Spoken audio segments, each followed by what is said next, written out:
नमस्कार सगळ्यांना. आणि एक नवीन चेहरा मी घेऊन आलेली आहे. तिचं नाव आहे गीतांजली. अ, नमस्कार गीतांजली. आणि ही जी व्यक्ती आहे ती स्वतःमध्येच एक वेगळी व्यक्ती आहे, कारण की तिचं जे बॅकग्राऊंड आहे ते MSW मधून आलेलं आहे, मास्टर्स इन सोशल वर्क. आणि मी पण मास्टर्स इन सोशल वर्क झालेलं आहे. पण irrespective of master of social work करूनही ती कसं बिझनेस लाईनमध्ये गेली आणि ती बिझनेस आता कशा पद्धतीने फ्लरिश करत आहे. तर हा जो इंटरव्ह्यू मी घेत आहे ह्या माइंडसेटनी घेत आहे की जे पण MSW मध्ये शिकणारे जे मुलं आहेत किंवा ज्याचं MSW झालेलं आहे आणि ते स्वतःच्या करिअरमध्ये आता स्ट्रगल करत आहे, त्यांच्यासाठी हा व्हिडिओ कितपत उपयोगी राहणार आहे. आणि हे मला माहिती आहे की याचा त्यांच्यावर खूप जास्त परिणाम होणार आहे. तर हा जो व्हिडिओ आहे हा इन जनरल महिलांसाठी तर उपयोगी राहीलच, पण जे सोशल वर्क बॅकग्राऊंडमधून आलेले आहेत, जे स्ट्रगल करत आहे त्यांच्या करिअरमध्ये, तर त्यांच्यासाठी एक थोडासा वेगळा वे कसा आपल्याला करता येईल प्रोफेशनल याच्यामध्ये, ते मला थोडं जाणून घ्यायचं आहे. तर फर्स्ट ऑफ ऑल वेलकम. नमस्कार. नमस्कार. आणि तुझे खूप जास्त धन्यवाद. आणि तू एवढ्या बिझी शेड्यूलमधून पण आलीस आणि वेळ दिलास, त्याच्याबद्दल एक तुला आभार मानते. जास्त वेळ न घेता मला आवडेल की तुझं स्वतःबद्दलचं तू इंट्रोडक्शन द्यावं. धन्यवाद हेमांगी. सर्वांना माझा नमस्कार. हेमांगीच्या चॅनलवरती जे दर्शक इथे आत्ता अवेलेबल आहेत त्या सगळ्यांना नमस्कार. माझं नाव गीतांजली पांढरे. हेमांगीचे सगळ्यात आधी खूप खूप धन्यवाद की तिने ह्या सगळ्या प्रोसेससाठी माझी निवड केली. आणि मलाही आवडेल की माझा जो प्रवास आहे एक एंटरप्रेन्योरचा, एक महिला उद्योजिकाचा, MSW ते एक महिला उद्योजिका, तर तो तुमच्यासोबत शेअर करायला. सो मी धन्यवाद करते हेमांगीला आणि सगळ्या दर्शकांना की तुम्ही इथे सगळे अवेलेबल आहात आणि आपण पुढे कनेक्ट राहूया. येस. तर तुझ्या कसं, म्हणजे तुझं फॅमिली बॅकग्राऊंड काय आहे, तुझं एज्युकेशनल बॅकग्राऊंड काय आहे, आणि त्याच्याबद्दल थोडंसं सांगितलं तर बरं होईल. म्हणजे कुठून आली आहेस काय? माझं नाव गीतांजली पांढरे. अभिजात कॉर्पोरेट गिफ्टिंग याची मी CEO म्हणून सध्या काम करते आहे. पुढे विचार करणारे माझे आईवडील आहेत, त्यामुळे मी खरं तर आज इथे उपस्थित होऊ शकले. ग्रामीण भागातील महिलेने पुढे येऊन, मुलीने शहरात येऊन शिक्षण घेणं हे त्या काळामध्ये खूप मोठं चॅलेंज होतं. वडिलांनाही खूप टेन्शन आलं होतं की एका मुलीला आपण कसं काय शहरात पाठवायचं, कारण ग्रामीण भागामध्ये बरेच विषय बोलले जातात. पण तरीही त्यांनी बाहेर पाठवण्याचा निर्णय घेतला. MSW करण्यामागे सगळ्यात महत्त्वाचं म्हणजे जर मी पुण्यात आले नसते तर MSW करणं हा विषयच कळला नसता की असं काही फील्ड आहे म्हणून. ज्यावेळेस माझं ग्रॅज्युएशन झालं आणि त्यावेळेस आमच्या कॉलेजमध्ये कॅम्पस इंटरव्ह्यू होता आणि कॅम्पस इंटरव्ह्यूमध्ये HDFC बँकेचे काही प्लेसमेंट करणारे अधिकारी आले होते आणि आम्ही त्यावेळेस घरी होतो, कॉलेज बंद होतं, एक्झाम झालेल्या होत्या, पण प्लेसमेंट चालू आहे आणि फक्त मुलांचेच इंटरव्ह्यू आहेत असं तिथे ज्यावेळेस आम्हाला कळलं, त्यावेळेस मी प्रिन्सिपल सरांना रिक्वेस्ट करायला गेले, भेटायला गेले की असं का, मुलींना का नाही तुम्ही इंटरव्ह्यूला बोलवत आहेत. कारण जेंडर इक्वेलिटीमध्ये मी वाढलेली आहे. माझ्या वडिलांनी कधीच मुलगा आणि मुलगी असा भेद केला नाही, पूर्ण फ्रीडम मला मिळत होतं. त्यामुळे मला असं झालं की मुलींना का नाही ही संधी देते. हे जेव्हा मी प्रिन्सिपल सरांना विचारायला गेले त्यावेळेस सर म्हणाले की नाही, असं काही नाहीये, कदाचित तुम्हाला चुकीचा निरोप मिळालेला आहे, पण मुलींचेही इंटरव्ह्यू होऊ शकतात, तुम्ही इंटरव्ह्यू देऊ शकतात. सो कॅम्पस इंटरव्ह्यू झाल्यानंतर ज्यावेळेस सिलेक्शन झालं आणि मी पुण्यात आले आणि पुण्यात आल्यानंतर मग मला ज्यावेळेस माझी रूममेट होती ती ऑलरेडी MSW झालेली होती आणि एका नामांकित NGO मध्ये ती सामाजिक कार्यकर्तेचं काम करत होती. सो आम्ही ज्यावेळेस 2-3 महिने मी तिच्यासोबत राहिले त्यावेळेस तिला माझ्या स्वभावाचा चांगला अंदाज आला की माझं जे काही वागणं आहे, विचार आहे, जे काही समाजाप्रती आपलं काही देणं आहे, त्याबद्दल माझे जे विचार आहेत हे तिला माझ्या वागण्या बोलण्यानं कळत होतं आणि आम्ही सोबत राहत होतो. त्यावेळेस तिने मला सजेस्ट केलं की मग तू MSW का नाही करत. सो मी म्हटलं MSW मला नाही माहिती काय आहे. सो मला त्यावेळेस MSW म्हणजे मास्टर इन सोशल वर्क, आणि सोशल वर्कमध्ये सुद्धा मास्टर की करता येते, प्रोफेशनलिझम आहे हे मला त्यावेळेस कळालं. आणि मग त्यानंतर मी वडिलांना रिक्वेस्ट केली की मी जॉब सोडून मी माझं पुढचं शिक्षण घेऊ का, म्हणजे तसं आपण करू शकतो का. सो त्यांनीही लगेच परवानगी दिली आणि मग माझं MSWचं शिक्षण भारतीय विद्यापीठमधून चालू झालं. 2005ला सुरू झालं, 2007ला मी MSW पूर्ण केलं आणि मग तिथून पुढे मग मी वेगवेगळ्या NGOs मध्ये माझं काम सुरू केलं. मग MSW केल्यानंतर ही बिझनेस लाईनमध्ये कशी काय सुरू झाली आणि सध्याचं तुझं बिझनेसचं नेचर काय आहे? अच्छा, माझं खरं तर 2007ला मी पासआउट झाली, त्यामुळे वेगवेगळ्या NGO मध्ये मी काम केलं. पण 2009ला माझं लग्न झालं आणि त्यानंतर 2013ला जेव्हा मी कन्सिव्ह केलं त्यावेळेस असं झालं की मुलाला एक वेगळा वेळ देता यावा, एक लहान वयामध्ये. ती मला जबाबदारी जास्त एक मातृत्वाची वाटत होती, म्हणून मी NGOचा जॉब सोडला आणि मग तिथून माझ्या खरं तर एंटरप्रेन्योर जर्नीला सुरुवात झाली असं म्हणता येईल.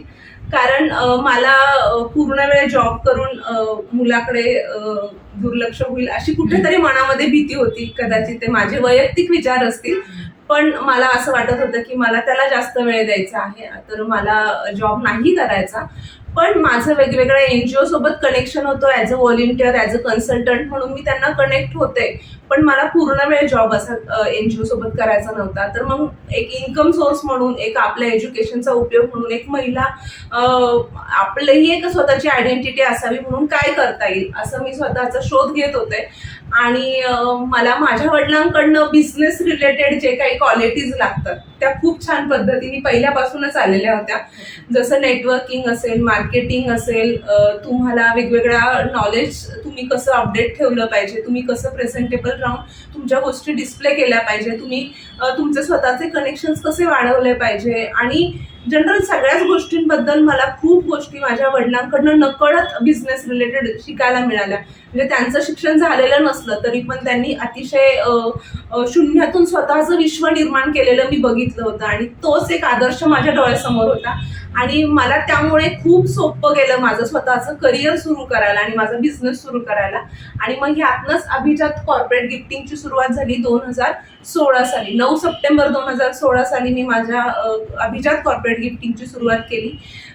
कॉर्पोरेट गिफ्टिंगच हा बिझनेस का, असं जेव्हा मी विचार करते त्यावेळेस असं मला वाटतं की मला एक माझं असं होतं की मला पूर्ण वेळ जॉब करायचा नाहीये आणि मला इन्व्हेस्टमेंट पण करायची नाहीये. माझ्या मनामध्ये कुठेतरी भीती होती की जर आपण एखादा बिझनेस सुरू केला, त्याला आपण काही इन्व्हेस्टमेंट केली आणि तो बिझनेस नाही चालला तर मग तो लॉस कसा भरून काढायचा. आणि मग माझ्या डोळ्यामध्ये ते सगळं चक्र फिरायचं की अरे आपण जेव्हा जॉब करतो त्यावेळेस मग आपल्याला काय जो पगार असेल तो आपण सेव्हिंग करून ती इन्व्हेस्टमेंट केलेली असते आणि मग तो सगळा स्ट्रगल वाया जाईल आणि मग नाही आपल्याला ते करायचं.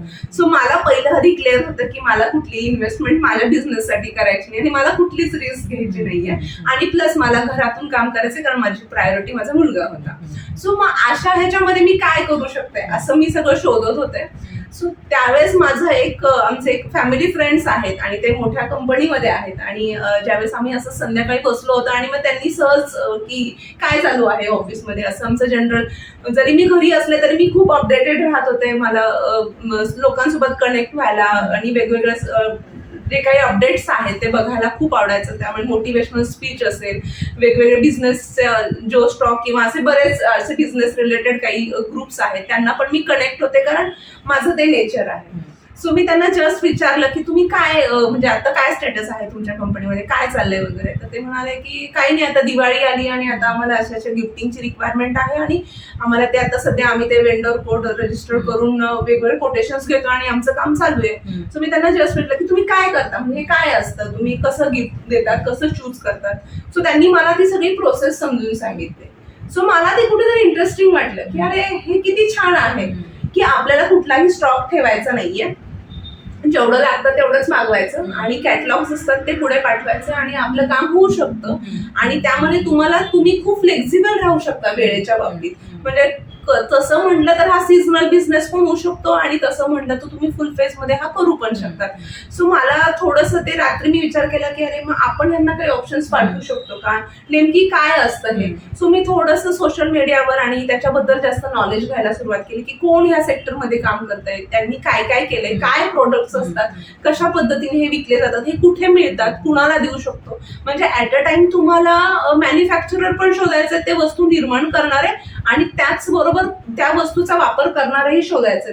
म्हणजे असं खूप छान इंटरेस्टिंग काम आहे हे, असं मला वाटलं. आणि बेसिकली माझा स्वभाव MSW असल्यामुळे आणि सगळ्याच गोष्टींचा की मला माणसांसोबत कनेक्ट व्हायला खूप आवडतं, मशीन सोबत.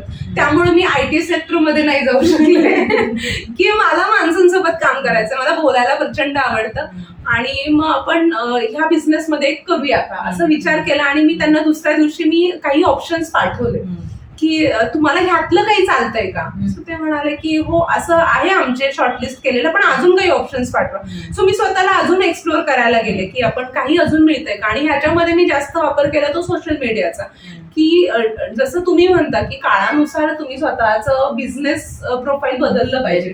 सो मी तसं डिजिटल मार्केटिंगमध्ये काम करायला सुरुवात केली. मी सोशल मीडियाचा जास्तीत जास्त वापर करायला सुरुवात केली, कारण मला घर सोडायचं नव्हतं, माझ्या प्रायोरिटीज ते फिक्स होती. सो मी त्यावरून खूप एक्सप्लोर केलं, वेगवेगळे मॅन्युफॅक्चर शोधायला सुरुवात केली, त्यांचे ऑथेंटिसिटी चेक करायला सुरुवात केली आणि मग स्वतःला मी वेगवेगळे ऑप्शन्स क्रिएट करत गेले. आणि मग मला तो एक एक्सपिरियन्स आला की मॅन्युफॅक्चर सोबत कसं बोलायचं, क्लायंट सोबत कसं बोलायचं, कॅटलॉग्स कसे मागवायचे, ते कसे फिल्टर लावायचं, त्याला कसे शॉर्टलिस्ट करून पाठवायचं, प्राइस वाईज कसे करायचं, कॅटेगरी वाईज कसे करायचं, हे मी स्वतःला ग्रूम करत चॅलेंजिंग करत शिकत गेले. मला आता ह्या स्टेजला बरेच जण असं विचारतात की तू कॉर्पोरेट गिफ्टिंग मध्ये एवढा छान तुझा बिझनेस सेट केलाय, एवढं चांगलं नाव आहे, बरेच म्हणजे आम्हाला बरेच लोक कनेक्ट होतात, ते सोशल मीडिया थ्रू तर होतात, प्लस माउथ पब्लिसिटी तुझी खूप आहे की कॉर्पोरेट गिफ्टिंग म्हटलं की सहज लोकांच्या तोंडात अभिजात नाव येतं HR मध्ये. सो तू काय केलं असं, म्हणजे कसं काय ह्या सगळ्या गोष्टी करू शकली. सो मला असं असतं की तुम्ही ज्यावेळेस क्लायंटची रिक्वायरमेंट येते त्यावेळेस तुम्ही त्यात प्रॉफिट न बघता सर्व्हिस तुम्ही जेव्हा प्रायोरिटीवर देता की कस्टमरला तुम्हाला आधी सर्व्हिस द्यायची. मी बिझनेसमध्ये नेहमी हा फॉर्म्युला वापरते की मला आधी स्वतःचा क्लायंट बेस वाढवायचा, प्रॉफिट वाढतच राहणार आहे. तो काही नाही की अरे ह्या ऑर्डर मध्ये मला जास्त मार्जिन मिळत नाही मग ही नको करायला, असं मी कधीच नाही केलं. त्यामुळं मी माझा एक फॉर्म्युला डोक्यात होता की एका क्लायंट कडनं 100 रुपये कमावण्यापेक्षा मी 10 क्लायंट तयार करेन आणि 10 रुपयेच कमवेन. आणि मग ते 10चे 20, 20चे 40 असं ते होत गेलं. आणि मग त्यामुळे मार्केटमध्ये अभिजात कॉर्पोरेट गिफ्टिंग हे नाव आता आहे की सहज कोणालाही लक्षात येतं की कॉर्पोरेट गिफ्टिंग म्हटलं की HR लोक पण एकमेकांना सांगताना रेफरन्स देताना किंवा HRचे तुम्हालाही माहिती की वेगळे फोरम्स आहेत, तिथे पण बोललं जाते की हा काय रिक्वायरमेंट आहे तर तुम्ही अभिजात गिफ्ट्सला कनेक्ट व्हा, तिथे तुम्हाला चांगले ऑप्शन्स मिळतील, चांगले रेट्स मिळतील, चांगली सर्व्हिस मिळेल. आणि एक महिला एंटरप्रेनर म्हणून पण एक चांगल्या विश्वासाने बघितलं जातं की हा नाही डेडलाईन व्यवस्थित पाळली जाते, क्वालिटी आहे आणि सगळ्याच गोष्टी पॅकेजिंग असेल, कारण एक महिलेला एक तो क्रिएटिव्हिटीचा, चांगल्या पॅकिंगचा तो एक अजून एक ऍडिशनल पॉइंट्स असतो असं म्हटलं तरी चालेल. आणि तो एक खूप चांगला उपयोग झाला आणि ह्यातनं माझी क्रिएटिव्हिटी खूप डेव्हलप होत गेली. आणि तुम्ही जेव्हा मार्केटमध्ये असता त्यावेळेस तुम्ही जेवढं कनेक्ट राहता मार्केटला तेवढं तुम्ही अपडेटेड राहता. आणि आज माझ्याकडे 10,000 प्लस गिफ्ट ऑप्शन्स आहेत. बापरे, की क्लायंटला तुम्ही म्हणाल ती कॅटेगरी आणि म्हणाल तेवढे ऑप्शन्स आणि म्हणाल त्या बजेटमध्ये, plus branding plus gift packing, अशा पद्धतीने आपण हे सगळे ऑप्शन्स, आपण ऑल ओव्हर पॅन इंडिया काम करतो. भारताच्या बाहेर जपानमध्ये पण आपले गिफ्ट्स गेलेले आहेत आणि पॅन इंडिया क्लायंट्स पण आहेत आणि पॅन इंडिया आपले मॅन्युफॅक्चरर्स पण आहेत. त्यामुळे आपण ऑथेंटिसिटीनी म्हणजे जसं की साधं उदाहरण की कॉपरच्या ज्या गोष्टी आहेत, म्हणजे कॉपरचे मग असेल, बॉटल्स असतील, जग्स असेल, तर त्या वस्तू उत्तर प्रदेशमध्ये त्या एरियामध्ये बनवल्या जातात. सो माझे मॅन्युफॅक्चर तिकडचेच आहेत, त्यामुळे क्वालिटीमध्ये किंवा रेटमध्ये तो खूप चांगला फरक पडतो. आणि मी क्लायंटला हे असं आत्मविश्वासाने सांगते की सोशल मीडियावर किंवा जे काही ई-कॉमर्सचे जे प्लॅटफॉर्म्स आहेत त्यापेक्षा कमी रेटमध्ये आपल्याकडे तुम्हाला प्रोडक्ट्स मिळणार. तुम्ही आजकाल क्लायंटही खूप स्मार्ट्स आहेत, कम्पेअर केलं जातं लगेच की हा हे प्रोडक्ट आहे, ओके, मग हे मग ऑनलाईन कितीला मिळतंय, मग तुमच्याकडे कितीला आहे. सो मला तेही एक चॅलेंज आहे की मला त्या प्राइस पेक्षा पण कमी रेट मध्ये द्यायचं. बरोबर. सो मी त्या अँगलनी पण मग मल्टिपल एका प्रोडक्टचे मल्टिपल मॅन्युफॅक्चर शोधत असते की जेणेकरून मला तो रेट बीट करता येईल. आणि मी प्राऊडली सांगू शकते की मी 100 आणि 1000% त्याच्यापेक्षा कमी रेटनीच देते. कारण क्लायंटला लगेच दिसतं की अरे ही वस्तू अमेझॉनला किंवा फ्लिपकार्टला 500 रुपयाला, मग तुमच्याकडे कसं काय 400ला. सो मी त्यांना ते समजून सांगते. किंवा दुकानांमध्ये पण तुम्हाला माझ्यापेक्षा जास्त प्राइस मध्ये का मिळतं, तर जसं की डायरेक्ट शेतातून भाजी घरात आली तर व्यापाऱ्याचे मार्जिन कट झालेलं असतं, तसंच इथे आहे की आपण डायरेक्ट मॅन्युफॅक्चरर कडून डायरेक्ट क्लायंटला देतो. मध्ये माझ्याकडे आता सध्या मी असं काही इन्व्हेस्टमेंट म्हणून सेटअप ठेवलेलं नाहीये की शॉपचं भाडं द्यायचंय, एम्प्लॉईचा पगार द्यायचा आहे, मेंटेनन्स द्यायचा आहे, लाईट बिल द्यायचंय, हे सगळं जे कॉस्ट लागतं दुकानदारांना मेंटेन करायला, ते बट ऑब्व्हियसली आपल्याच पैशातनं करतात, त्या वस्तूवरती ती किंमत वाढवून लावतात. तसं माझ्याकडे नसल्यामुळे माझ्या कामाची पद्धत थोडक्यात अशी आहे की मी कॅटलॉग पाठवते आणि जेवढे ऑर्डर असेल त्याच पद्धतीने माल घेते आणि ते क्लायंटला पाठवते, जेणेकरून मला कुठेही स्टॉक करून ठेवावं लागत नाही आणि त्यामुळे माझी इन्व्हेस्टमेंट होत नाही. त्यामुळे मी असं म्हणले की मला नको असलेला इन्व्हेस्टमेंट बिझनेस करायचा होता आणि त्यामुळे मी हा ऑप्शन चूज केला की मला इन्व्हेस्टमेंट करायची नव्हती आणि रिस्क घ्यायची नव्हती, कुठलाही सेटअप तयार करायचा नव्हता. आणि आता बिझनेस मी माझ्या अशा लेवलला सेट केलेला आहे की माझी पॅकिंगची टीम वेगळी आहे, अकाउंट डिपार्टमेंट वेगळं आहे, सेल्स डिपार्टमेंट वेगळं आहे, प्रोजेक्ट वाईज किंवा ऑर्डर वाईज फक्त त्यांनी काम करायचं. मी कुणालाही आतापर्यंत फिक्स पगारावर ठेवलेलं नाही. Very good. की एक ते बर्डन असं नको की मला महिन्याला एवढा खर्च आहे आणि मग मला आता ते क्लायंट कडून काढायलाच पाहिजे आणि मग क्लायंटला अननेसेसरी जास्त किमतीमध्ये ते प्रोडक्ट विकायचं नाही. मला सगळ्यात महत्वाचं म्हणजे क्लायंटला वेळेवर सोय, वेळेवर सगळी सर्व्हिस देणं, चांगल्या पद्धतीचे ऑप्शन्स अवेलेबल करून देणं आणि कमी किमतीमध्ये अवेलेबल करून देणं. त्यामुळे हे चॅलेंज बिल्ड करताना मला ह्या सगळ्या गोष्टी खूप सोप्या जातात कारण माझं सगळं ऑनलाईन आहे, सगळं डिजिटल आहे. सो त्यामुळे तो एक इफेक्ट होतो आणि एक चांगला बिझनेस मला त्यामुळे सेट करता आला. सिस्टीम बसवायला वेळ लागतो पण तेवढे पेशन्स तुम्हाला ठेवावे लागतात. ग्रेट. बरोबर आहे.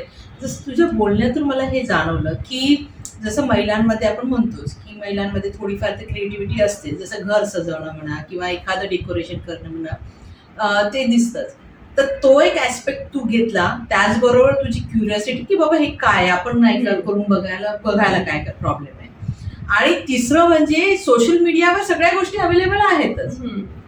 तर ह्या तिघांचं कॉम्बिनेशन तू एवढं छान बांधलेलं आहे की ज्याच्यामुळे तो एक नवीन बिझनेसच सुरू झालेला आहे. ते जे पण नवीन एंटरप्रिनरशिप मध्ये पाऊल टाकण्याचा की विचार करण्याचा विचार करत आहे त्यांच्यासाठी ह्या 3 गोष्टीचं खूप आहे की तुमची क्युरियोसिटी आहे का त्या सब्जेक्टमध्ये जाण्याची, तुमच्यामध्ये अजून क्रिएटिव्हिटी त्याच्यामध्ये काही आणू शकता का, आणि ती सगळी गोष्ट सोशल मीडियावर आहे, फक्त त्याच्यामध्ये तुम्हाला सर्च करण्यासाठी तुम्हाला तो वेळ द्यावा लागेल. आपण काय करतो आताच्या काळामध्ये सोशल मीडियावर जास्त गाणी बघतो, रील्स बघतो किंवा जे काही न बघायला पाहिजे ज्याच्यातून अनप्रोडक्टिव्ह काही कामं होतात ते बघतो. तर जर तुम्हाला खरंच तुमच्या जीवनामध्ये काहीतरी घडवायचं असेल, एंटरप्रिनरशिप मध्ये जायचं असेल, तर ह्या गोष्टींचा जर विचार करून तुम्ही सोशल मीडियाचा उपयोग केला तर चांगला व्यवस्थित त्याचा उपयोग होईल.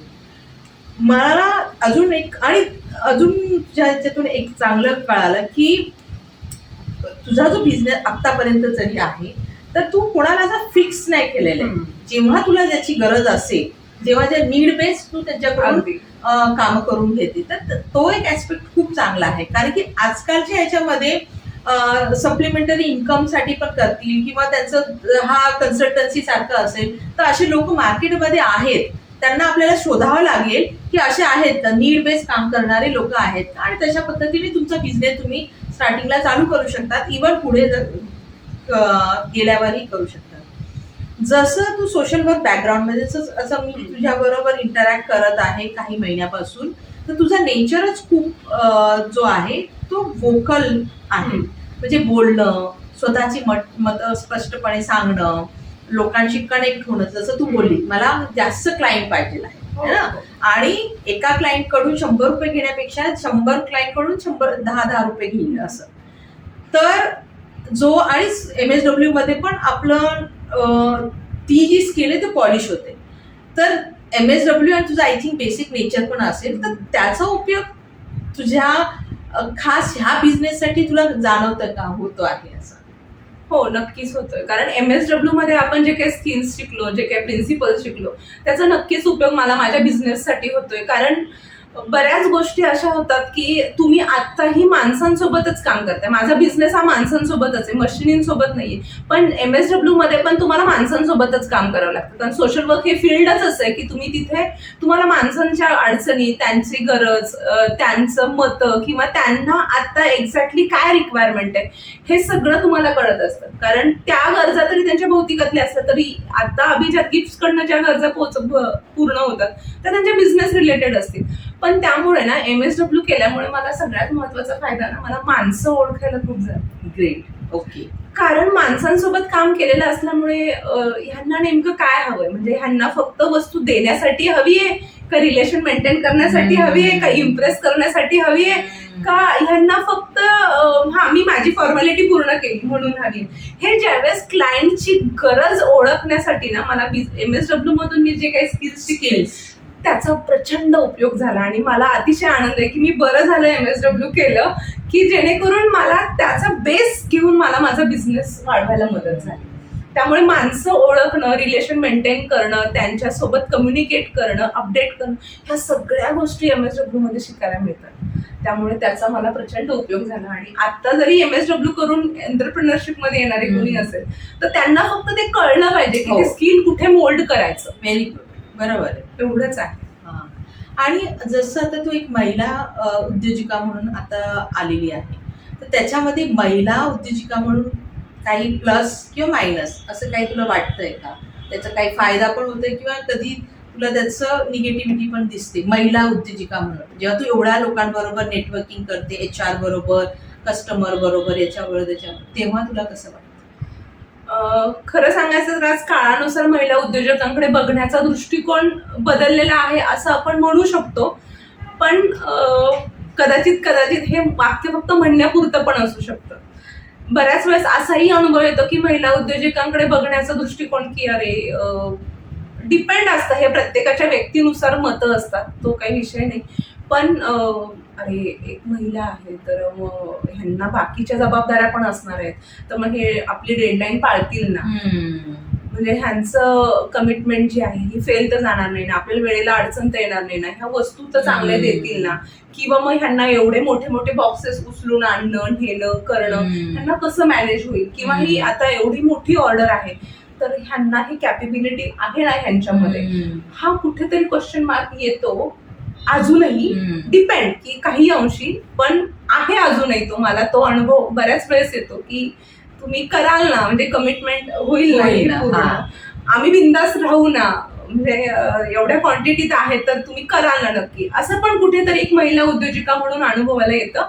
पण काही ठिकाणी असाही अनुभव येतो की नाही एक महिला आहे सो त्यांची कमिटमेंट असते, त्या व्यवस्थित टाइमली फॉलो करतात, क्रिएटिव्हिटी आहे, पॅकिंग चांगली असते, फिनिशिंग चांगली असते, असं पण विचार करणारे क्लायंट्स मला मिळालेले आहेत. त्यामुळे दोन्ही अनुभव मी या फील्डमध्ये घेतलेले आहे की बँकांमध्ये पण कदाचित लोन घेताना बँका पण विचार करतात एक महिला उद्योजिका आहे तर नक्की परतफेड होईल का, किंवा लोन मिळण्यासाठी, नेटवर्किंगसाठी बऱ्याच वेळेस महिला एंटरप्रेनरला थोडा कमी स्कोप मिळतो, किंवा एक तिच्यासमोर एक चॅलेंज पण असतं की एक बॅलन्स करावा लागतोय की फॅमिली पण आहे आणि आता अर्जंट मीटिंग पण आहे, सो तिथे थोडंसं बघावं लागतं. एक चॅलेंज महिला उद्योजकांना नक्की येतं.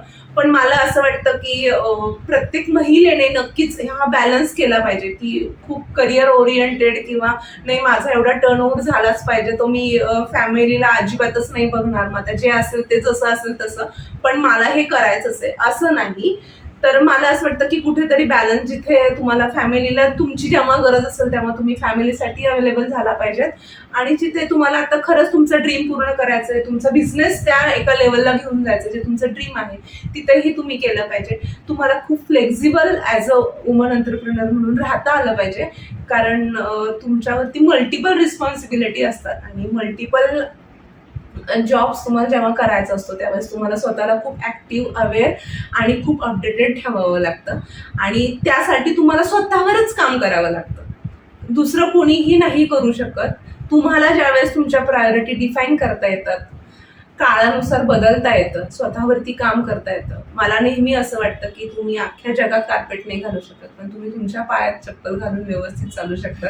सो तुम्ही तुमच्यावर काम करा. तुम्ही जग बदलायला जाऊ नका, तुम्ही समाज बदलायला जाऊ नका. तुम्ही तुमचं बिझनेसमध्ये असे बदल झाले तरच मी काम करू शकेल असं नाही होत. तुम्हाला स्वतःलाच बदलावं लागतं. जग बदलणं अवघड आहे. तुम्हाला स्वतःला बदलणं एक वेळ सोपं जातं, पण ते तुम्हाला काम करावं लागणार आहे आणि ते तुम्ही केलं तरच ते सक्सेस आहे.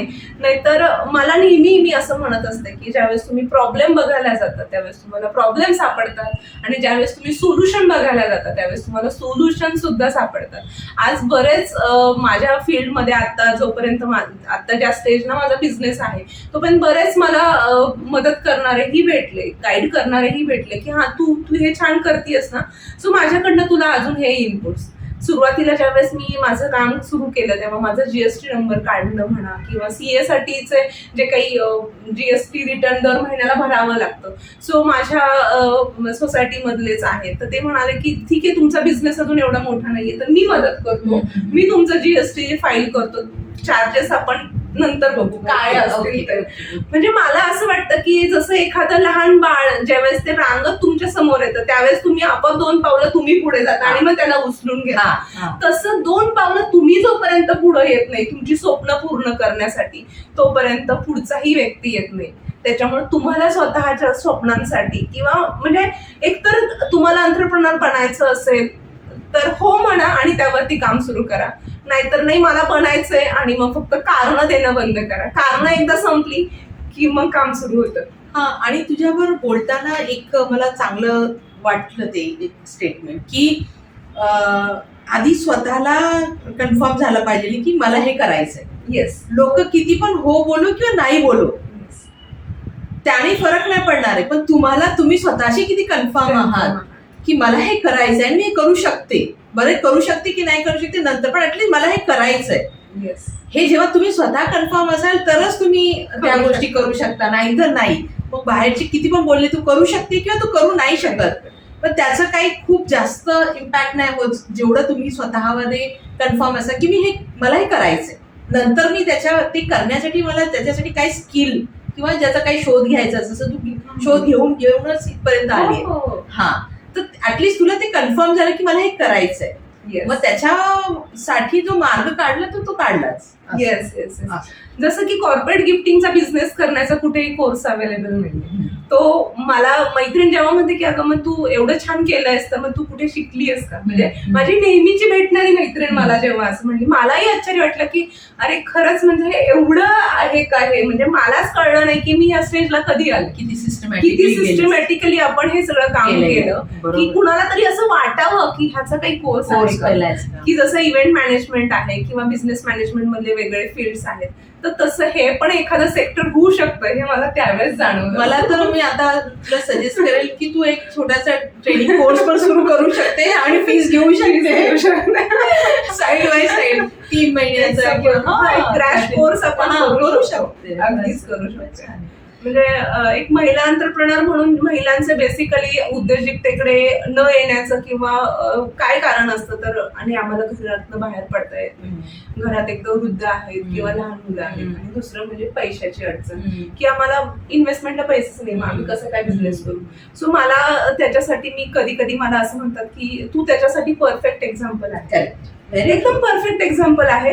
कारण 0 इन्व्हेस्टमेंट 0 रिस्क आणि कुठेही फॅमिली रिस्पॉन्सिबिलिटीला किंवा घरातून बाहेर पडली आणि मगच बिझनेस काहीच नाही. म्हणजे मला असं वाटतं की ज्यावेळेस तुम्ही शोध घेता त्यावेळेस ते सापडतं आणि तुम्ही कारण जेव्हा शोधत राहता ना तेव्हा फक्त कारणच राहतात. मग तुम्हाला ते करायचंच नसतं, मग तुम्ही ते म्हणणं पण बंद करा की मला करायचं होतं म्हणून. आणि आता आपण ह्या ज्या काळामध्ये आहोत ना, पुरुष किंवा महिला जे पण आहेत ह्या काळातले जे लोक आहेत, आपण खूप ऍडव्हान्टेज स्टेजमध्ये आहे की आपल्या एका क्लिकवर आपल्याला पूर्ण जग दिसतं.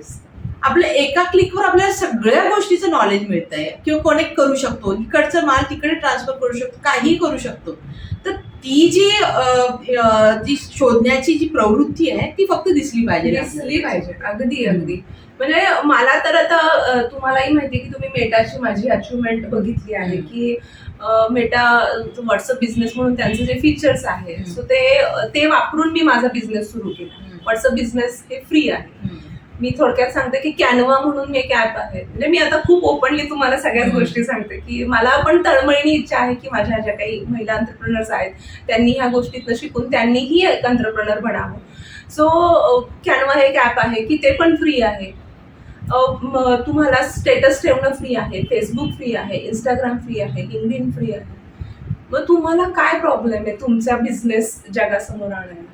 फक्त मला असं वाटतं की एक पाऊल आहे की तुम्ही दुसऱ्याचे रील्स बघण्यापेक्षा आपलं कुणीतरी प्रोडक्ट्स बघावं, आपला कुणीतरी रील्स बघावं, असं काहीतरी आपण करावं. दुसऱ्याचं बघणं वाईट आहे असं नाही म्हणत मी, पण आपणही आपलं स्वतःचं काहीतरी ओन क्रिएटिव्ह करावं की जेणेकरून दुसऱ्याला त्यातनं इन्स्पिरेशन मिळेल आणि त्यांनीही त्यांचं आयुष्य कुठेतरी नव्याने सुरुवात करायला त्यांना मदत होईल. सो म्हणजे मला असं वाटतं की सोशल मीडिया हे खूप फ्री आहे, यूज टू आहे. अगदी गावातल्या महिला सुद्धा आज जगाशी कनेक्ट होऊ शकतात. सो व्हॉट्सअप बिझनेसनी जेव्हा त्यांचं इथे त्यांचे निकलेग म्हणून जे आहेत ते भारत भेटीला येणार होते, ते मार्क झुकरबर्गला रिपोर्टिंग करतात. मेटामध्ये ते आहेत आणि युकेचे ते 5 वर्ष डेप्युटी प्राईम मिनिस्टर म्हणून त्यांनी काम केलेलं आहे. नंतर ते कॉमर्स सेक्टर्समध्ये येऊन त्यांनी मेटा जॉईन केलं. ते जेव्हा त्यांना व्हॉट्सअप बिझनेस हे भारतामध्ये डेव्हलप करायचं होतं, त्यांचं हे बिझनेस वाढवायचा होता, तो ऍप जास्तीत जास्त व्यापाऱ्यांपर्यंत पोहोचवायचा होता, त्यावेळेस त्यांनी इथे थोडा अभ्यास केला की आम्हाला कसं काम करता येईल, इथे काय स्टेटस आहे. सो त्यांनी 1 मिलियनचं टार्गेट ठेवलं होतं की आम्हाला हे 1 मिलियन व्यापाऱ्यांपर्यंत पोहोचवायचं. सो त्यावेळेस त्यांना मी जेव्हा कनेक्ट झाले मेटा थ्रू, त्यावेळेस त्यांच्या समोर माझं प्रेझेंटेशन झालं. पूर्ण भारतातून 3च एंटरप्रेन्योरची निवड झाली होती की जे ऑलरेडी व्हॉट्सअप बिझनेस वापरतात आणि त्यांचा बिझनेस घरून करतात, ऑनलाईन करतात. सो एक महिला एंटरप्रेन्योर म्हणून फक्त महिला मी एक होते आणि 2 जण बाकीचे होते, दिल्लीचे एक होते आणि एक पुण्यातच होते. सो त्यामुळे त्यांच्याशी कनेक्ट झाल्यानंतर त्यांना ज्यावेळेस मी प्रेझेंट केलं की माझा बिझनेस मी व्हॉट्सअप बिझनेस तू कसा करते, त्यांच्याशी कनेक्ट होण्याचं सगळ्यात महत्त्वाचं माध्यम म्हणजे पुणे जिल्हा रिटेल व्यापारी संघटना. ही संघटना पुण्यामध्ये काम करते. सचिनजी निवंगुणे त्याचे अध्यक्ष आहेत आणि त्यांना जेव्हा मी कनेक्ट झाले, म्हणजे छोट्याशी छोटी कृती सुद्धा तुम्हाला कुठे घेऊन जाऊ शकते, ह्याचं एक ज्वलंत उदाहरण हे मी म्हणते की त्यामुळे ना कुठली गोष्ट कुठे आपल्याला नेऊन ठेवेल हे काहीच सांगू शकत नाही. मलाही वाटलं नव्हतं की मी मार्क झुकरबर्गला जे रिपोर्ट करतात, निक क्लेग जे डेप्युटी प्राईम मिनिस्टर होते मेटाचे, त्यांना मी कधीतरी भेटेल, त्यांच्या समोर माझं प्रेझेंटेशन होईल, ऑल ओव्हर इंडियातनं माझं सिलेक्शन होईल असं मला कधी वाटलं नव्हतं. पण सचिनजी निवंगुणेंना जेव्हा मी कनेक्ट झाले त्यांनी मला खूप छान या सगळ्या गोष्टी माझ्यातल्या बघितल्या. प्रवीणजी खंडेलवाल म्हणून जे आहेत की जे आता संसदेत मध्ये आहेत, आणि केट म्हणून एक ऑर्गनायझेशन आहे, confederation of all India traders, की ज्याचे 9 कोटी व्यापारी संघटनेमध्ये सहभागी आहेत. सगळ्यात मोठी व्यापारी संघटना ही आहे. त्या संघटनेची मी कार्यकर्ते आहे. सो त्यांचं जेव्हा मेटाचं एक ऑर्गनायझेशन त्यांनी एक डेमॉन्स्ट्रेशन ठेवलं होतं व्यापाऱ्यांसाठी की तुम्ही डिजिटलायझेशन मध्ये या, जुनी व्यापाऱ्याची पद्धत आता चालणार नाही की दुकान टाकले आणि आता तुम्ही बिझनेस करताय, असं नाही. तुमच्यामध्ये व्यापाऱ्यांमध्ये पण डिजिटलायझेशन यायला हवं. सो ह्यासाठी त्यांनी मेटाशी कोलॅबोरेशन केलं केटनी, आणि मग त्या दोघांच्या वतीने पुण्यामध्ये एक प्रोग्राम होता. सो त्या प्रोग्राम मध्ये मी गेले होते आणि प्रवीणजी खंडेलवाल आले होते. आम्ही लिफ्ट मध्ये भेटलो. तर त्यांनी मला विचारलं तू काय करतेस, तर मी सांगितलं की माझा कॉर्पोरेट गिफ्टिंगचा बिझनेस आहे. वेबसाईट आहे का, म्हणलं हो आहे. ते म्हणले मार्केटिंग कसं करते, वेबसाईट आहे का, म्हणलं हो आहे. म्हणलं व्हॉट्सअप बिझनेस पण वापरते. ते म्हणले आज तेच सेशन आहे की व्हॉट्सअप बिझनेस वापरून मेटानी ते अवेअरनेस प्रोग्राम ठेवलाय व्यापाऱ्यांसाठी आणि आपण तेच आज करणार आहोत. सो त्यांना इतकं इन्स्पिरेशन वाटलं त्यातनं की तू ऑलरेडी हे वापरतेस की ज्याचं आम्ही ट्रेनिंग द्यायला आलेलो आहे. सो तिथले मेटाचे लोक पण खूप इम्प्रेस झाले आणि ते ट्रेनिंग द्यायला आले होते, पण मी ऑलरेडी वापरत होते म्हणून ते ट्रेनिंग मीच घेतलं की त्यांनी मला 10 वेळेस ते उठवायचं की ऑलरेडी हे बहनजी ऑलरेडी हे ऍप वापरतायत, हे टूल वापरतायत आणि त्यांचा बिझनेस त्यांनी इतक्या मोठ्या प्रमाणावर घरून वाढवलेला आहे. सो त्यांच्यासाठी ते खूप असं महत्वाचं वाटत होतं. आणि मग त्यांनी मला बऱ्याच ठिकाणी बोलवलं की तुम्ही येऊन ट्रेनिंग द्या आणि तुम्ही कसं काम करता हे सांगा. आणि मलाही एक सोशल रिस्पॉन्सिबिलिटी, परत इथे MSW येतं की मला सोशल रिस्पॉन्सिबिलिटीची खूप चांगल्या पद्धतीने जाणीव आहे MSW मुळे. त्यामुळे मी महिला बचत गट असतील, ग्रामीण भागातील काही महिला असतील की ज्या ऑलरेडी घरून काही काम करतात, सो त्यांच्यासाठी सोशल मीडियावरती कसं बिझनेस वाढवायचा, जसं आपण डिजिटलायझेशन म्हणतात किंवा डिजिटल मार्केटिंग हा शब्द त्याच्यासाठी वापरला जातो.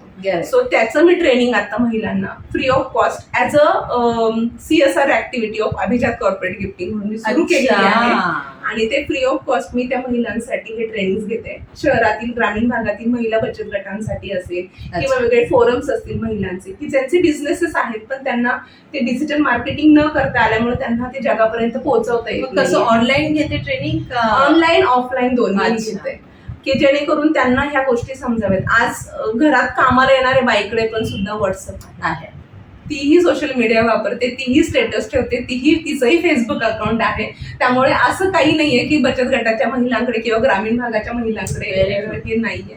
सो त्यामुळे माझं एक उद्देश आहे की जास्तीत जास्त महिला एंटरप्रेन्योर्स तयार व्हावेत आणि त्यांनी डिजिटल मार्केटिंग थ्रू, मी देशापुरतं नाही म्हणत, मी जगापुरतं म्हणते की जगाला कनेक्ट व्हावं आणि त्यांनी बिझनेस करावं. छोटीतली छोटी गोष्ट तुम्हाला कुठे घेऊन जाते. ज्यावेळेस मी मेटाचा तो वर्कशॉप केला नसता आणि त्यांना कळलं नसतं की मी ऑलरेडी हे करते, मला हे 100% माझ्या ह्या गोष्टीवर खूप विश्वास आहे. ज्यावेळेस तुम्ही बोलता दिखेगा तो बिकेगा आणि बोलणाऱ्याच विकलं जातं. Very true. बिझनेस म्हणला तर तुम्हाला बोलता आलंच पाहिजे, तुम्ही बोललंच पाहिजे, तुमच्याकडे काय आहे हे तुम्ही जगाला दाखवलंच पाहिजे, तरच त्यांना ते कळणार आहे. नाही तर शेजारच्यालाही कळत नाही की तुम्ही नेमकं काय करताय आणि तुमच्याकडे काय आहे. सो त्यामुळे दिखेगा तो बिकेगा ही टॅगलाईन वापरून मी काम करते आणि जास्तीत जास्त लोकांना कनेक्ट राहते सोशल मीडिया थ्रू आणि फुकट. आणि आता जसं मला जाणवलं की महिलांना जसं म्हटली तू की बाहेर पडायला त्यांना विचार करायला, तर तुझं थोडक्यात सांग की घरचा सपोर्ट कितपत आहे आणि कितपत तुला स्ट्रगल करावं लागतं, म्हणजे ज्या महिलांना थोडं वाटत असेल की कसं बाहेर निघावं. ट्रॅक बदलताना थोडासा आवाज होतो, थोडासा त्रास होतो, सगळ्यांनाच होतो, म्हणजे घरच्यांनाही होतो आणि तुम्हालाही होतो. कारण तुम्ही तुमची वेगळी स्वप्न घेऊन बाहेर पडत असतात आणि घरच्यांची वेगळी स्वप्न असतात. सो कुठेतरी ते एकत्र यायला थोडा वेळ जातो. पण ज्यावेळेस तुम्ही स्वतःला प्रूव्ह करता, स्वतःवरती मेहनत घेता आणि मला असं नक्कीच वाटतं की काय कुठल्या गोष्टीकडे दुर्लक्ष केलं पाहिजे आणि कुठल्या गोष्टीकडे लक्ष दिलं पाहिजे हे ज्यावेळेस तुम्हाला कळतं त्यावेळेसच तुम्हाला सगळ्या गोष्टी मॅनेज करता येतात. आणि हे चांगलं बोलली, म्हणजे जोपर्यंत तुम्ही प्रूव्ह नाही करत तोपर्यंत थोडा स्ट्रगल असतो वाटतं, आणि एकदा का प्रूव्ह केलं ना लोक मग सपोर्ट करायला येतात. कारण त्यांनाही कळत नसतं की हे नेमकं काय चाललंय, होईल का नाही, होईल की नाही.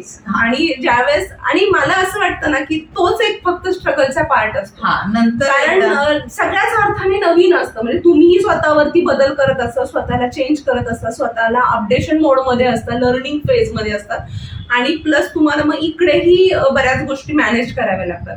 सो सगळ्याच अँगलनी आणि सगळ्यात महत्वाचं म्हणजे स्वतःवरती काम केल्याशिवाय काहीच होत नाही. आणि थोडं दुर्लक्ष करायला शिकलं तर सगळ्या गोष्टी मॅनेज. आणि मेन म्हणजे प्रूव्ह होईपर्यंतच तुम्हाला स्ट्रगल आहे. एकदा तुम्ही प्रूव्ह झालात की बाबा हे तिचे करू शकते, तर लोक घरातलेच नाही बाहेरचे पण सपोर्ट करायला. अगदी अगदी असं मी पण बघितलंय.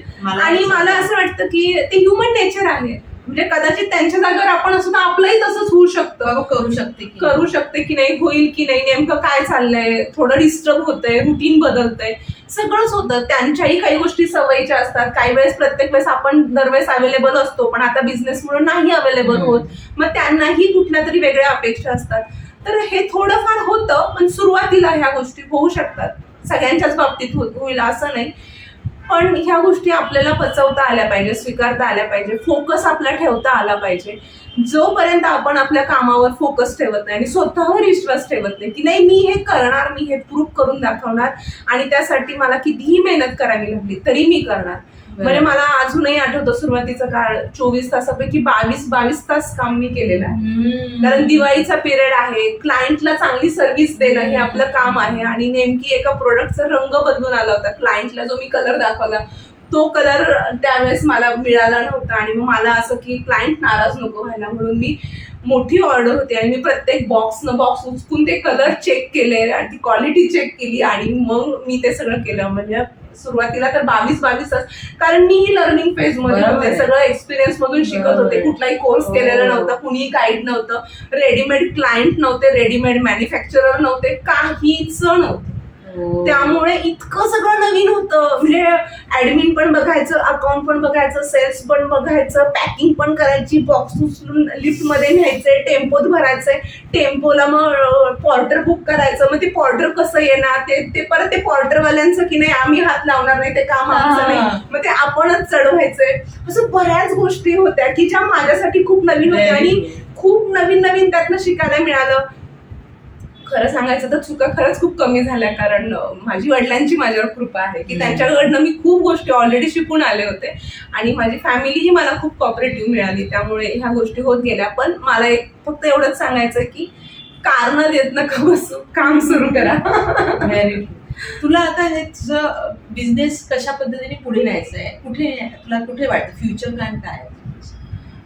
मला तर एकतर फ्रँचायसी हे पण माझ्या डोक्यामध्ये आहे की जेणेकरून जास्तीत जास्त महिला उद्योजिका तयार होतील आणि जास्तीत जास्त पद्धतीने मोठ्या प्रमाणावर आपल्याला काम सुरू करता येईल. एकतर फ्रँचायसी हे आहे आणि ह्या फ्रँचायसी फक्त भारतात नाही तर भारताच्या बाहेर पण. माझे आता HR फोरम इतकं चांगलं स्ट्रॉंग झालेलं आहे की बाहेरून पण मला बाहेरचे HRs पण माझ्या कनेक्ट मध्ये वा. आहेत की त्यांचं म्हणणं आहे की आम्ही आमचा जॉब सांभाळता सांभाळता तुझा बिझनेस पण आम्ही इकडे करतो, तू वा. तिकडनं आम्हाला पाठव, आम्ही इकडे मॅनेज करतो. वा. सो अशा पद्धतीने पण जगामध्ये आपल्या वेगवेगळ्या ब्रांचेस तयार करणं हे आता सध्या माझं स्वप्न आहे, फ्युचर प्लॅन आहे आणि मला ते करायचंच आहे. ग्रेट. आणि आता ज्या महिला उद्योजिका न्यू कमर आहे तर त्यांच्यासाठी तुला काय सजेशन द्यायला आवडेल? सगळ्यात पहिल्यांदा महत्वाचं म्हणजे तुम्हाला बिझनेस करायचा आहे का, सगळ्यात महत्वाचं तुम्हाला एंटरप्रेन्योर बनायचं आहे का. जर उत्तर हो आलं तर काम करा, नाही आलं तर थांबा.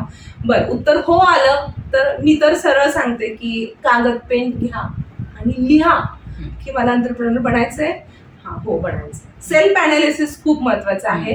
तुम्ही बाहेरचे व्हिडिओ बघून पुस्तक वाचून एंटरप्रेन्योर बनू शकत नाही जोपर्यंत तुम्ही स्वतःला ओळखत नाही, स्वतःची गरज समजून घेत नाही, स्वतःचा स्वभाव समजून घेत नाही, स्वतःला काय हवंय, काय नकोय, काय येतंय, काय येत नाही, हे जोपर्यंत तुम्ही सेल्फ अनालिसिस करत नाही तोपर्यंत काही होत नाही. पुस्तकं, व्हिडिओज हे कॉमन लोकांसाठी बनवलेले असतात. तुमची पर्सनॅलिटी काय आहे हे समजून तुम्ही बिझनेसमध्ये उतरा. वही पेन घ्या, मला बिझनेस करायचा आहे, हो करायचा आहे, किती वर्षांसाठी करायचं आहे, किती इन्व्हेस्टमेंट लागणार आहे, त्यासाठी किती स्ट्रगल करावं लागणार आहे, ते करण्याची माझी तयारी आहे का, त्यातनं काय काय होऊ शकतं, म्हणजे माझ्या लाईफवर काय परिणाम होऊ शकतो, माझ्या फॅमिलीवर काय परिणाम होऊ शकतो, पॉझिटिव्ह निगेटिव्ह दोन्ही सुद्धा.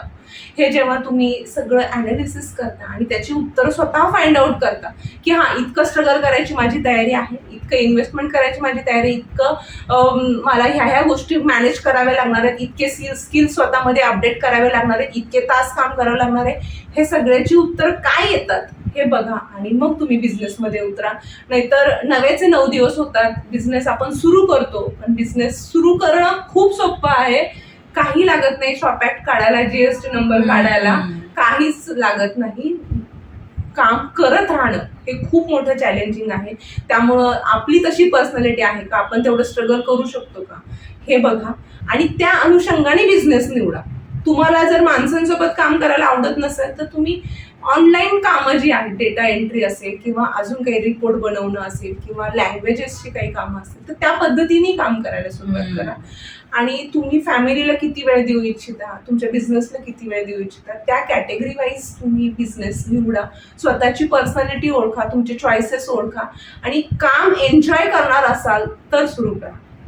म्हणजे मी स्वतःला नेहमी विचारते की ह्या बिझनेसमधून मी माझे छंद जोपासतीये का, तर मला उत्तर येतं की मी इतकी खुश आहे की मला कॉर्पोरेट गिफ्टिंग हा बिझनेस माझा छंदच होला. म्हणजे दोन्ही वेगळा नाही राहिलेला नाही वाटत आहे तुला, असं वाटतं की हे माझं आवडतीचं काही काम करते. म्हणजे बेसिकली मी ह्या शब्दाला काम हे म्हणतच नाही की मी खूप एन्जॉय करते माझं काम, खूप एन्जॉय करते की अरे बापरे आज ह्याला कोटेशन पाठवायचंय नाही, ह्याला हे करायचंय की डेट, असं माझं कधीच होत नाही. म्हणजे जेवढे जास्त एन्क्वायरी येतील तेवढं जास्त मला टॉनिक मिळतं आणि जेवढे क्लायंट्स वाढतील जेवढा टर्नओव्हर वाढेल तेवढं मी अजून उत्साहाने अजून जोमाने काम करते. त्यामुळे माझा बिझनेस हा माझा छंद झालेला आहे. कदाचित तुमचं तसं होतंय का, होऊ शकतं का, हे बघा आणि मजा करा.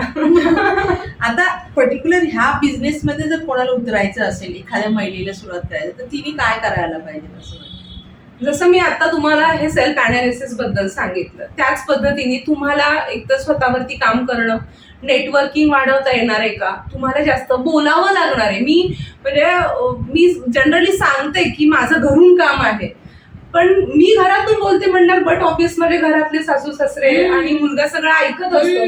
म्हणजे त्यांना असं की अहो तू किती वेळची फोनवर बोलते, किती काम करते, किती क्लायंट हँडल करते. मग मला रिअलाइज होतं की अरे हो मी हे काम केलंय किंवा मी इतके वेळ हे सगळं बोलतीये, नाहीतर मला ते काम वाटतच नाहीये. इतकं सगळं होतंय. मग इतकं सहजतेने जर तुम्ही येणार असाल, हे सगळं तुम्हाला होत असेल आणि तरच तुम्ही ह्या फील्डमध्ये या. ह्या फील्डमध्ये सगळ्यात मोठं म्हणजे तुम्हाला खूप बोलावं लागतं, तुम्हाला रिलेशन मेंटेन ठेवावे लागतात मॅन्युफॅक्चरर सोबत, क्लायंट सोबत, आणि तुम्हाला खूप अपडेटेड राहावं लागतं आणि तुम्हाला वेगवेगळ्या फोरम सोबत कनेक्ट व्हावं लागतं. मी आज प्रचंड महिलांचे जे काही महिला उद्योजकांचे जे ग्रुप्स आहेत, बिझनेस ग्रुप्स जे आहेत, HR फोरम्स जे आहेत, स्टार्टअपचे जे ग्रुप्स आहेत, इतक्या ग्रुप्सला मी कनेक्ट आहेत. मला माहिती नाही मी या ग्रुप्सला कधी भेटेल फिजिकली किंवा म्हणजे ऑफलाईन किंवा काय माहिती नाही, पण मला त्यांना कनेक्ट व्हायला आवडतं, नेटवर्क मध्ये यायला की आज कोण काय करतंय, काय आहे नवीन मार्केटमध्ये काय येतंय, कोण कुठल्या स्ट्रॅटेजी मार्केटिंगसाठी वापरतंय.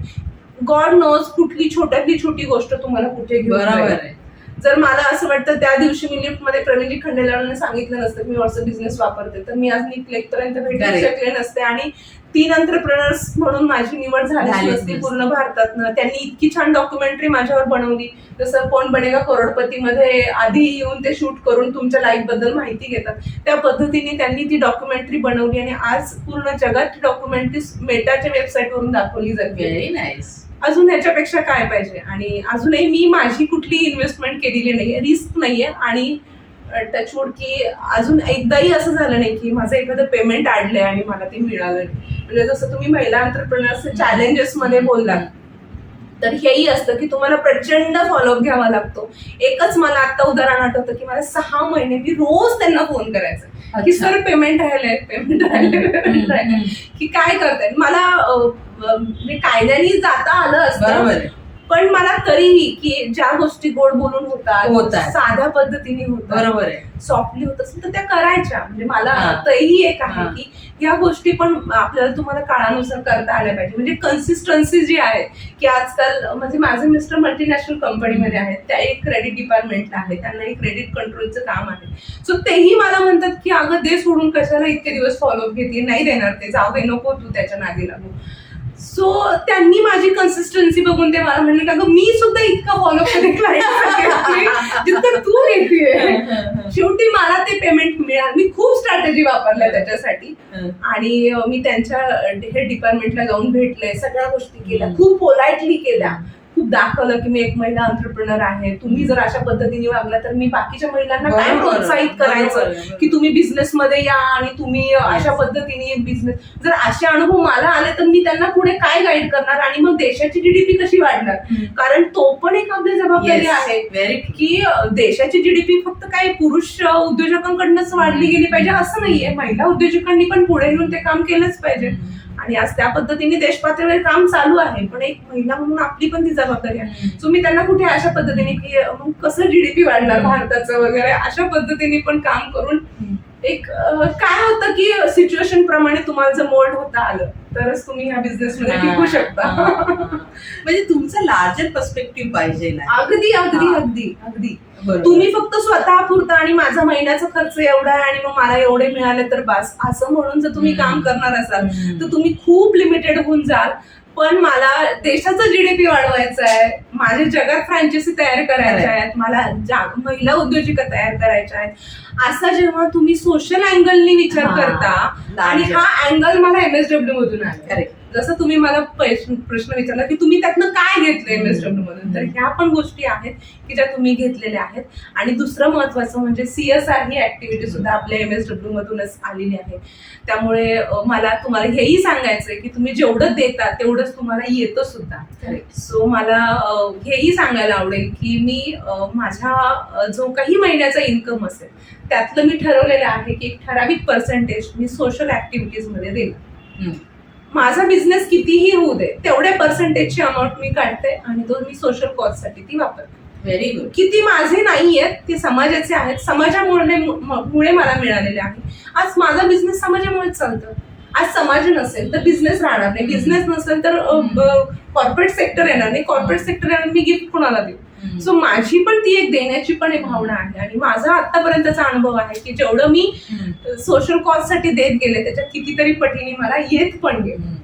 सो तोही एक भाव आपण डेव्हलप केला पाहिजे की एक सोशल रिस्पॉन्सिबिलिटी आपण आपल्यामध्ये ठेवली हेच पाहिजे. कुठेतरी कनेक्ट करा असं वाटतं मला की जसं आता आपण बोलत होतो तर तेव्हा तू हे पण बोललेली, जसं तू मुलाचं तुझ्या उदाहरण दिलं तर तू हे पण बोलली की आपण एक आपला मुलगाच नसतो घडवत पण एक सामाजिक एक पुरुष किंवा म्हणा एक व्यक्ती पण घडवत असतो ज्याच्यामुळे त्याचा परिणाम समाजामध्ये पण किंवा एक कंट्रीमध्ये पण होणार आहे. तसंच ही भावना आहे आणि हे खूप चांगलं आहे. म्हणजे तुम्ही कशा पद्धतीने एक लार्जर स्केलवर तुम्ही कनेक्ट करता स्वतःला हे खूप इम्पॉर्टंट आहे. आणि लोक त्याच्यावरच जास्त मग इम्प्रेस होतात की येस कुठेतरी आपल्यालाही तशा पद्धतीचं माइंडसेट असणं गरजेचं आहे. नाही, तुम्ही फक्त स्वतःपुरतं जेव्हा विचार करता तेव्हा खूप लिमिटेड होता. जेव्हा तुम्ही समाजाचा, पूर्ण देशाचा, पूर्ण राज्याचा, पूर्ण विश्व कल्याणाचा विचार जेव्हा तुम्ही करता त्यावेळेस मग तुमचे ऍक्शन बदलतात आणि मग तुमचं असं होत नाही की हा माझं महिन्याचं टार्गेट पूर्ण झालं आता मी झोपते, असं नाही होत. कारण तुमचं टार्गेटच एवढं मोठं आहे की तुम्हाला असं होतच नाही की तुम्ही आता नाही झालं आता माझं तर मी झाले.